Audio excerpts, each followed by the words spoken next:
Bismillahirrahmanirrahim. Alhamdulillahi Rabbil Alamin. Salatu salam ala syarfil anbiya'i wal mursalin. Nabiyina Muhammadin wa ala alihi wa sahbihi ajma'in. Assalamualaikum warahmatullahi wabarakatuh. So, alhamdulillah, Sabado pa lang ngayon, ano? So, yung tafsir, inshallah. So, nandito pa rin tayo sa surah 2, Al-Mutaffifin. So, nandito na tayo sa pang-18 na pala. Pang-18 na aya.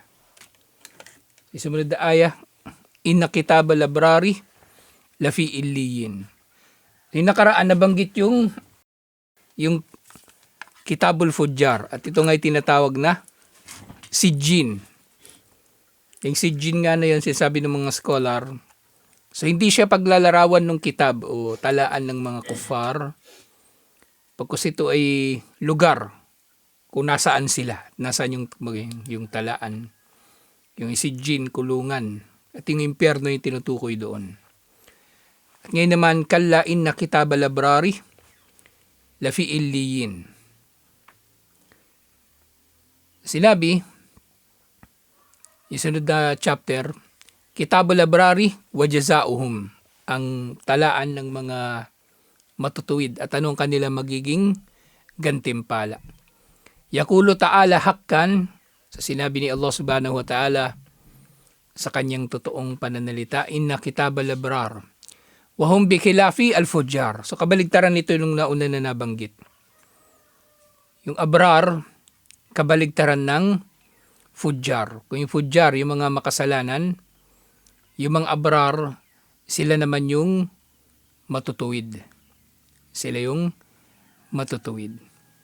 At ito, kung kanina, o yung kung nung nakaraan, yung kitabal, yung fujjar, ay tinatawag na sijjin o nasa sijjin. Ang fujjar, ang ano naman, ang abrar naman ay nasa illiyin, lafi illiyin. Ay masiruhum ila illiyin. Wa huwa bikhilafi sijjin. So kung yung abrar kabaligtaran ng fujjar, yung illiyin kabaligtaran ng sijjin. Magkabaligtad sila. So dito binibigyan diin ni Allah na magkabaligtad talaga ang magiging kalagayan ng mga tao sa impyerno at paraiso. Kung paanong inilarawan yung mga nasa paraiso, baligtarin mo yun, ganun ang nasa impyerno. Yung nasa impyerno, baligtarin mo yun, ganun ang kalagayan ng tao sa paraiso. Kaya di ba sa impyerno nababanggit, madaragdagan lang sila ng madaragdagan ng parusa. So ganun din yung tao sa paraiso. Madaragdagan siya ng ginhawa o ng kaligayahan. Hindi na nga natin ma-imagine yun dito dito sa mundo, di ba? Kung anong klaseng kaligayahan yung mararamdaman ng tao doon sa paraiso. Kasi dito pa lang, may mga bagay na mabababaw, masaya ka na Diba? Masaya ka na, may bago kang motor. Masaya ka na, may maayos kang tahanan. O ano pa man. Pero paano pa kaya doon sa kabilang buhay? Ano pa ba yung ibibigay ni Allah na? Yun nga. Sabi nga doon sa mga hadith, wala pang mata ang nakakakita at wala pang puso ang nakaka-imagine ng kung ano ang meron sa paraiso. Kahit yung anumang pinakamagandang lugar na makita natin dito sa dunya, hindi yun hindi yun tatapat. Kumbaga yung patikim lang yun. Kung ano yung magagandang bagay dito sa dunya, patikim lang yun kung ano ang meron sa paraiso. Patikim lang. Hindi siya talaga pareho. Hindi sila pareho. Bagkus ay mas mababa pa. Ganun din sa impyerno. Kung yung pinakamasamang dadanasin ng tao sa mundo, mas matindi pa rin yun nando sa impyerno. Kaya ang idong hadith yung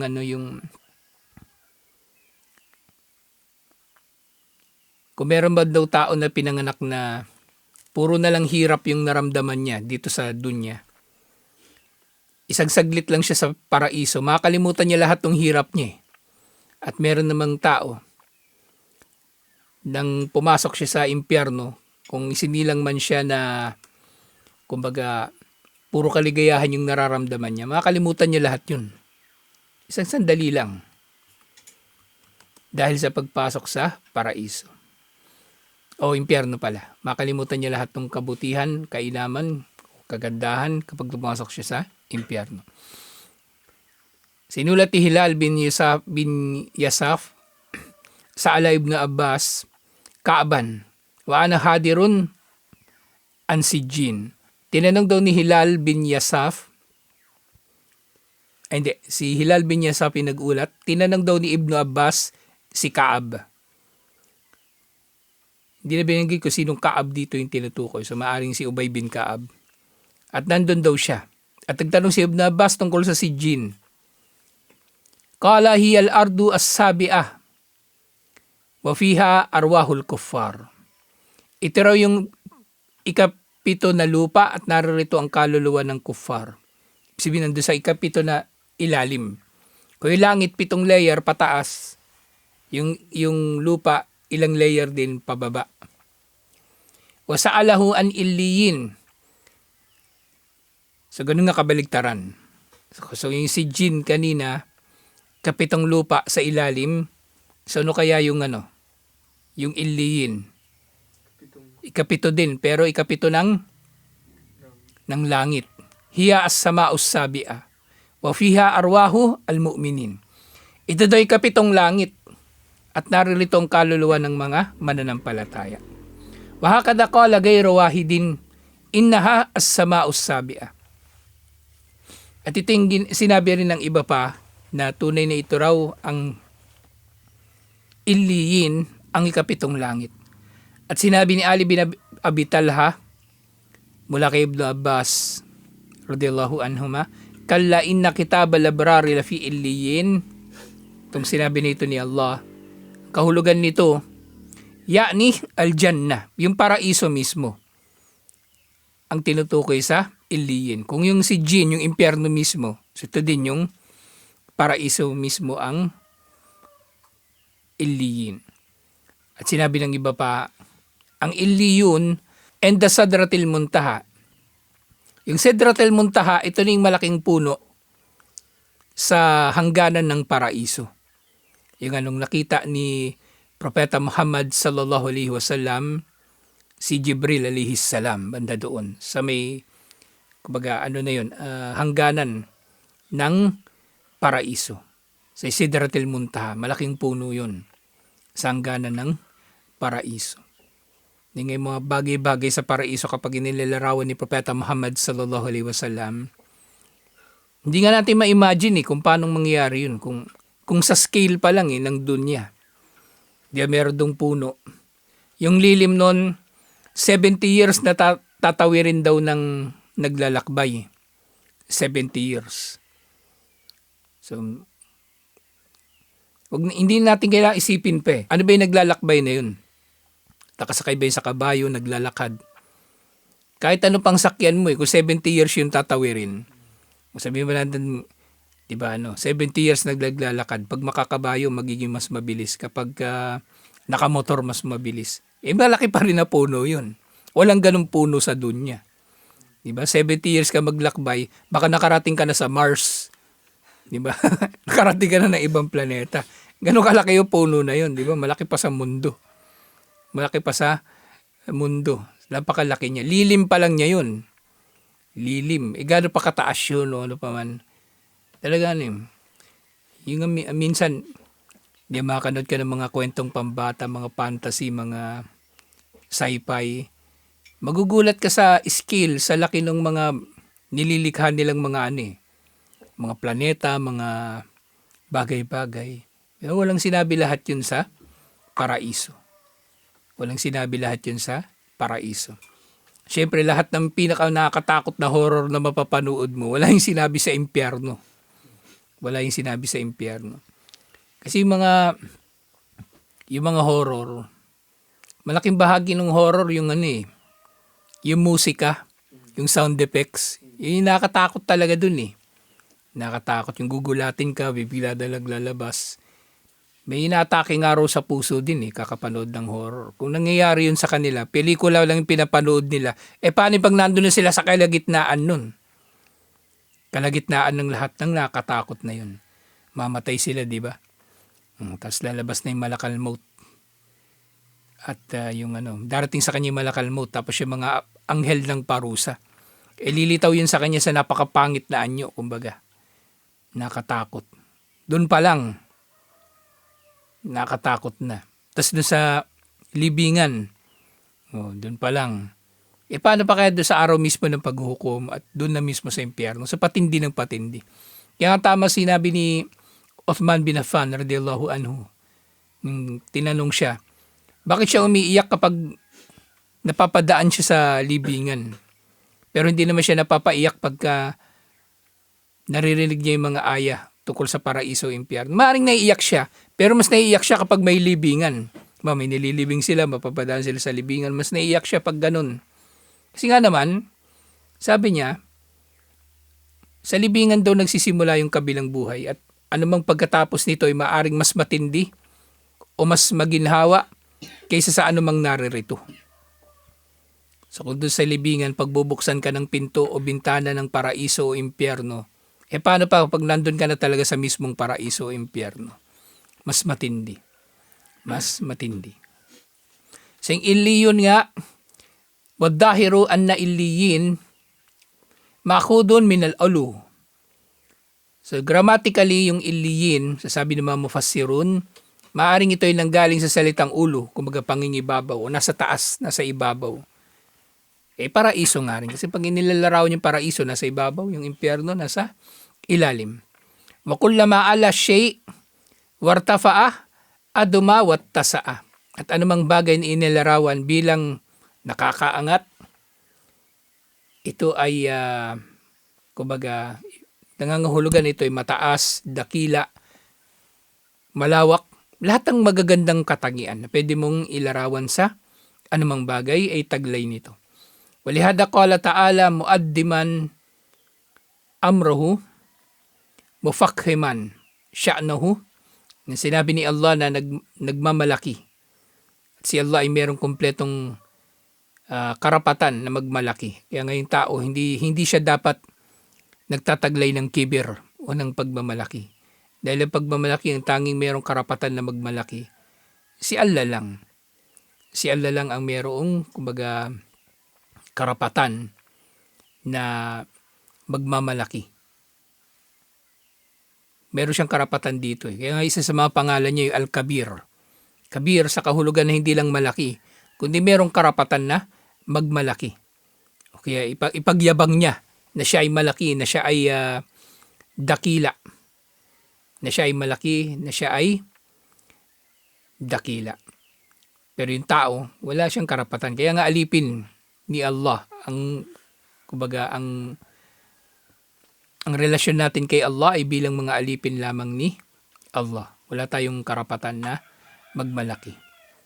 So, sinabi ni Allah na may pagmamalaki, wa ma adraka ma illiyun. So anong magpapaunawa sa iyo kung ano ang illiyun? Thumma qala ta'ala muakkidan lima kataba lahum.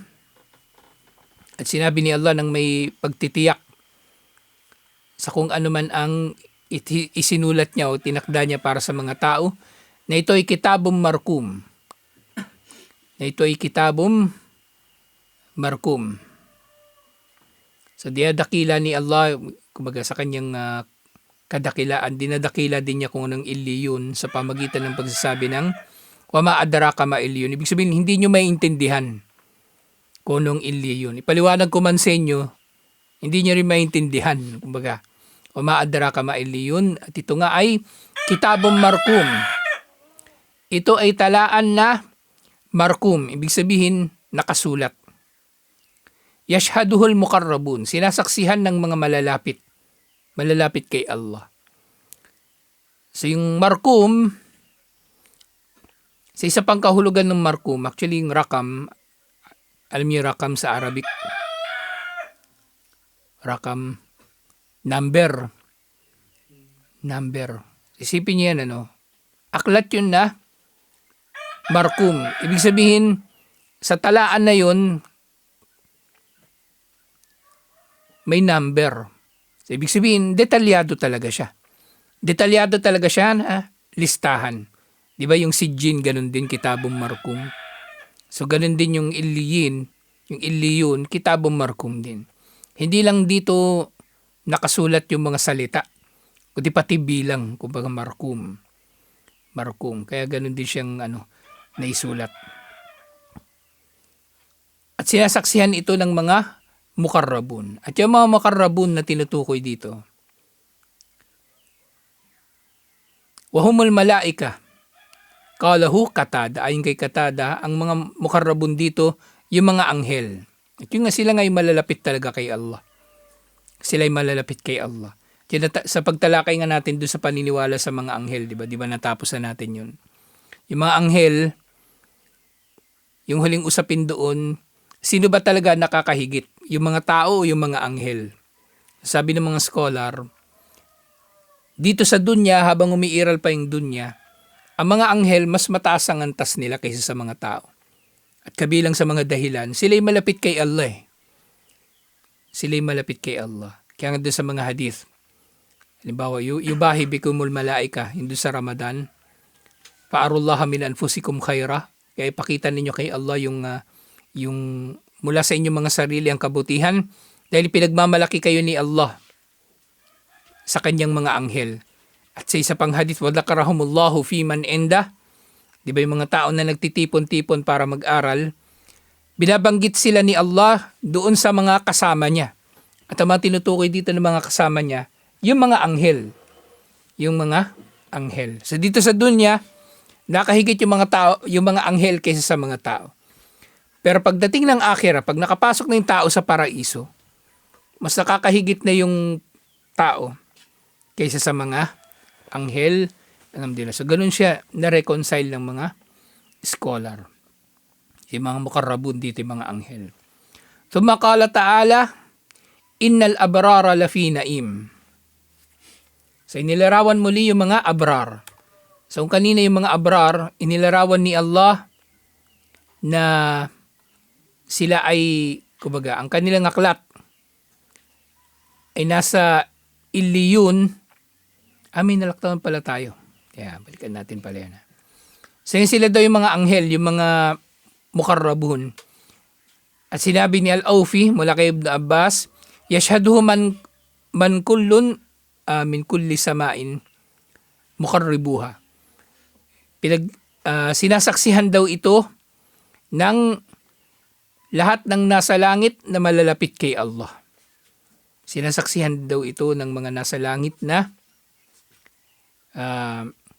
malapit kay Allah. Ibig sabihin, lahat ng nasa langit, ibig sabihin, lahat ng layer ng langit sasaksi.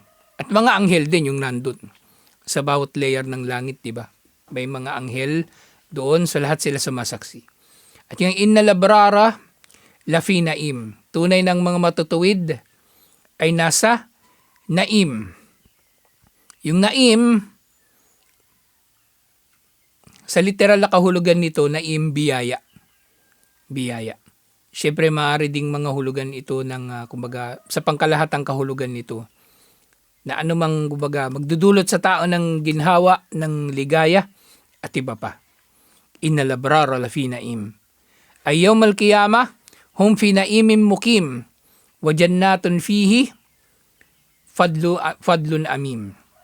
Dahil nga, sa araw ng paghuhukom, sila daw ay nasa naim na mukim. Yung naim, ibig sabihin, kumbaga, i-translate lang natin siya ng, kumbaga, kaligayahan, ganun. At mukim, ibig sabihin nananatili. Nananatiling kaligayahan, hindi mawawala. Kasi dito sa mundo, di ba, pwede makakaranas yung tao ng kaligayahan, tapos mamaya susubukan na naman siya ni Allah. Di ba? Taas baba yung kanyang kalagayan. Pero doon, wala na. Puro kaligayahan na lang yung isipin ng tao. Puro kaligayahan. Si Rashid, di na siya sasakit yung ulo niya. Kung ano pa yung mangyayari sa kanya sa paraiso. Kasi dito sa mundo, maaaring nag-aalala ka, di ba? Minsan, ando ka na sa kaligayahan eh. Pero nag-aalala ko pa rin, ano kayang pagsubok susunod dito? Di ba, iniisip mo. Ngayon ba, nagbabakasyon ka. Iniisip mo naman paano yung trabaho pagbalik mo. Yan nga yung tao raw nakakatawa eh. Habang nagtatrabaho siya, iniisip niya yung bakasyon. Habang nagtatrabaho, iniisip niya yung bakasyon. Magbabakasyon ako sa long weekend, Holy Week, babakasyon ako. Pero habang nandun naman siya sa bakasyon, nandun siya sa beach, dala-dala naman niya yung laptop niya. Kasi hindi niya maiwan yung trabaho. Habang nagtatrabaho siya, hindi niya maiwan yung bakasyon. Tapos habang nasa bakasyon, di naman niya maiwan yung trabaho. Pero doon sa paraiso, wala na. Puro tuloy-tuloy na yun na kaligayahan. Tuloy-tuloy na yung na kaligayahan, inshallah. So yun ay naimun mukim.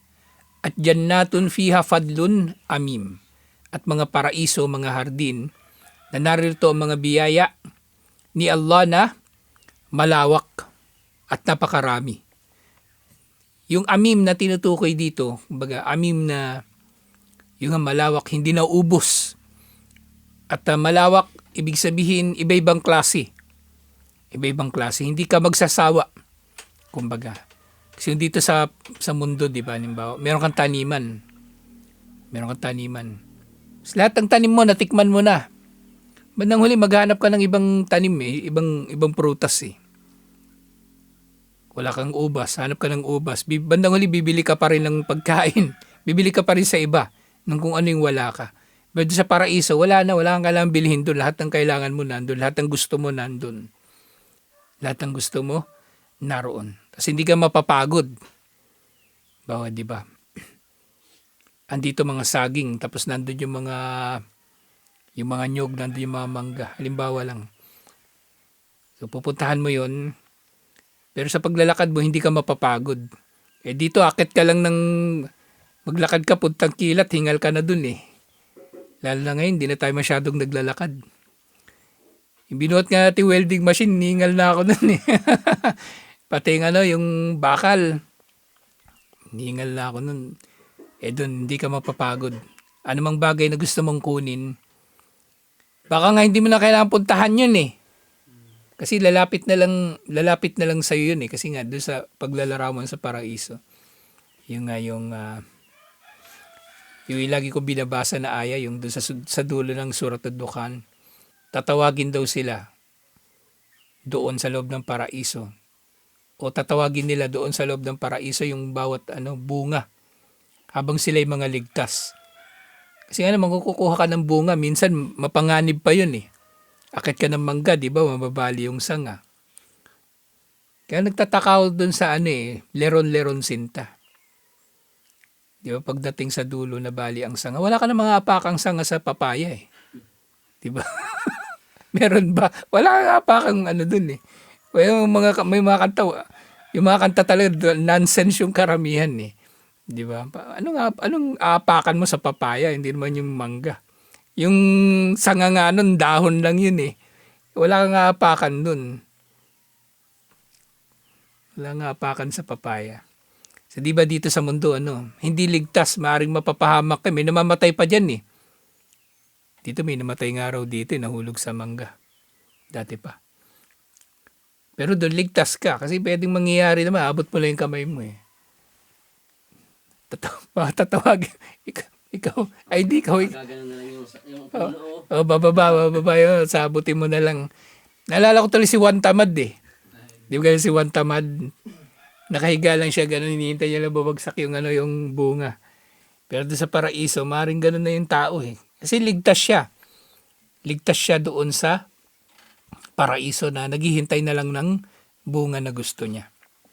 Na doon nga, sa paraiso, yun nga yung fadlun amim. Na napakalawak, napakarami, hindi maubos, hindi ka magsasawa. Dito sa mundo, lalo na ngayong krisis, di ba? Inisip natin, baka magkaubusan ng pagkain. Lalo na kinabahan talaga ako doon sa Pure Gold. Biglang dumami yung tao. Tapos ang daming pinagbibili. Alam ko hindi tindahan yung mga tao ni kasi pag mga tindahan ang mamimili. Maramihan yung mga 5 cart puno. Tapos doon sila pipila sa linya ni Aling Puring.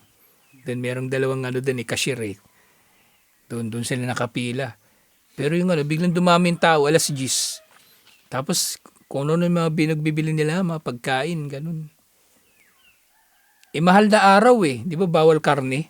Bakit pinagbibili nila mga corned beef, mga ano? Ibig sabihin pang ano na yun, pang disaster, kumbaga. Yung pala, kumalat siguro yung ano nga, sabi-sabi na magkaka-lockdown.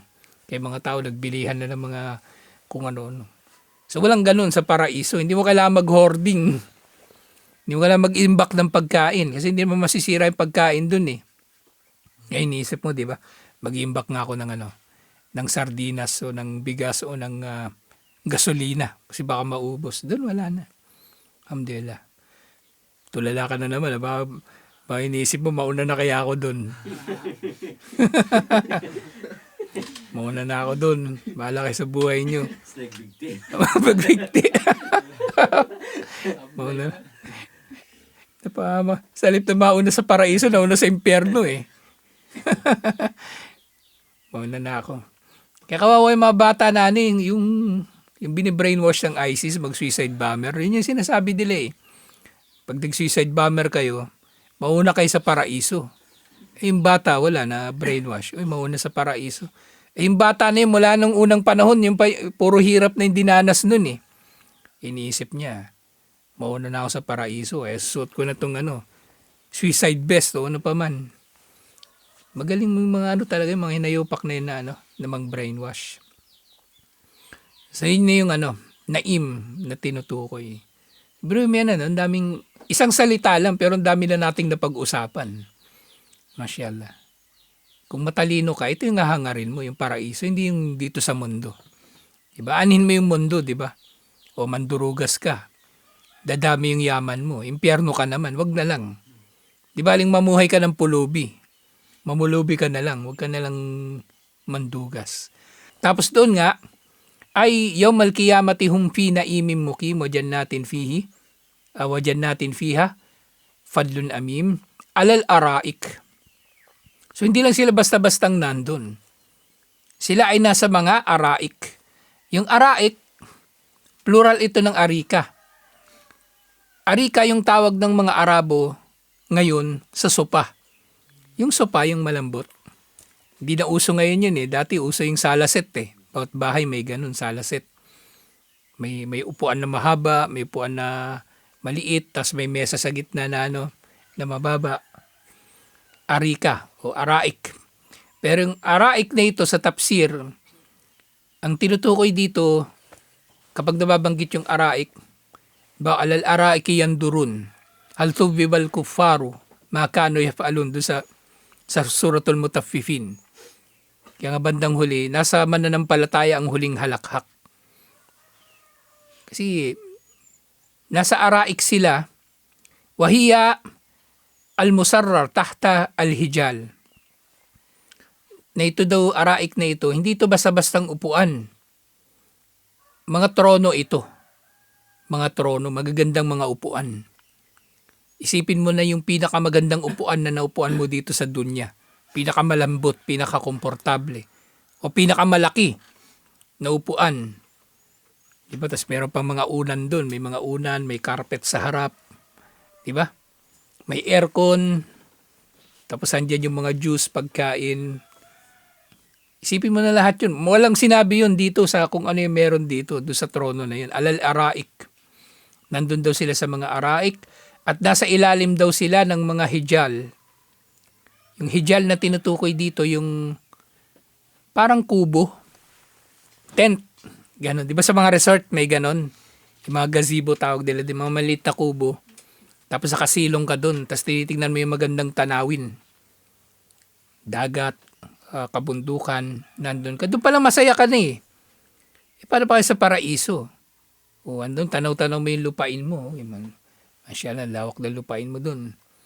Tapos andun na iba-ibang puno, iba-ibang hayop. Andun yung pato mo, mahilig ka sa pato Andun, yung mga pato mo. Masyala. Isipin niyo kung dito sa mundo, maligaya na yung tao sa ganun. Paano pa kaya sa paraiso? Huwag ka lang mauuna. Awatin ka namin. Ano Honey. Anong gusto mo? Views. Pipiliin. Pipiliin ka. Anong gusto mo? Inshallah. Yung ano, kung basa ka ng basa ng Quran, tapos ganito iniisip mo, wala ka lang pakialam dito sa mundo. Sa inyo na yan, mga gago. Sa inyo na yan lahat. Hindi ako makikipag-agawan sa inyo. Siguro naisipin lang yung mga maalam na hindi nag-asawa dahil doon na lang ako mag-asawa. Oo, doon na lang. Naging abala na sila dito. Naging abala na. Tsaka yun nga, no? Naalala ko yung hadith eh. Yung uzhud fid dunya, yuhibbukan nas. Maging matipid ka raw sa dunya at mamahalin ka ng mga tao. Yung zuhud kasi na tinutukoy, yung pagiging kontento lang din sa konti eh. Ibig sabihin, hindi ka makikipagkompetensya sa mga tao. Yung sabi ng mga scholar, kasi nga mangyayari, kapag hindi ka nakikipagkompetensya sa mga tao sa dunya, hindi ka nila tatanawin bilang bilang kakompetensya. Hindi ka nila tatratuhin bilang kakompetensya. Kaya mamahalin ka nila. Kung nakikipagkompetensya ka rin sa kanila, kalaban ka nila sa negosyo, kalaban ka nila sa posisyon, sa trabaho, kalaban ka nila talaga. Kung wala kang pakialam, sa inyo na yan lahat. Basta, importante sa akin yung paraiso. Hindi ka na nila magiging kumbaga, kakompetensya. Kaya kung ganito iniisip mo, magiging masaya ka na rin dito sa mundo eh. Diba, bahala kayo dyan. Bahala kayo magdugasan dyan. Ako magiging matapat kasi gusto ko yung paraiso na magmumula kay Allah. At yung nga, nandun sila nakaupo sa trono, di ba? Magandang upuan. Baka nataas pa yung paa mo doon. Ganun, no? Oh, ganun. Kasi umiinom ka na ng mga gusto mong iinumin. Tapos nakatanaw ka. Yandurun. Alal araiki, yandurun. Nandun sila sa kanilang mga trono at nakatingin. So maaring tinitingnan nila, di ba, yung mga bagay-bagay na nandun sa paraiso. Pero sinasabi din, ma'nahu yanduruna fi mulkihim wa ma'atahumullahu minal khairi wal fadli alladhi la yaftadi wala yubida. Na nakatingin nga sila doon sa kanilang pag-aari. Mulkihim nga ang sabi, fi mulkihim, yung kanilang pinag-aharian. Yung mga bagay doon na meron ka para sa iyo, pag-aari mo, pinag-aharian mo rin. Pinag-aharian mo. At sa titingnan nila yung anumang binigay sa kanila ni Allah ng mga biyaya na magaganda at mabubuti, na hindi masisira, hindi magwawakas. Dito sa mundo, may limitasyon yung mo eh. Malawak nga yung lupain mo. Pero hindi yan totally sa'yo. Kapag yung gobyerno may gustong kunin sa lupa mo, pwede nilang kunin. Gagawin kalsada, di ba? O di naputol na yung lupa mo, nahati na sa dalawa. May kalsada na sa gitna, ano pa mang pwedeng mangyari. Pag mamatay ka, mag-landslide, ano pa mang pwedeng mangyari. Siyempre, alal araiki yandurun, pwedeng mangyayari na sila ay bukod sa tinitingnan nila yung mga pag-aari nila sa paraiso, ilallahi azza wa jal. Makikita na rin nila si Allah doon sa araw ng paghukom o araw ng pagpasok nila sa paraiso. Alhamdulillah na pinakamatinding biyaya ni Allah. Na makikita nila si Allah, makikita ng mga mananampalataya si Allah. Alhamdulillah. So tutuloy natin ito insyaAllah. Assalamualaikum warahmatullahi wabarakatuh.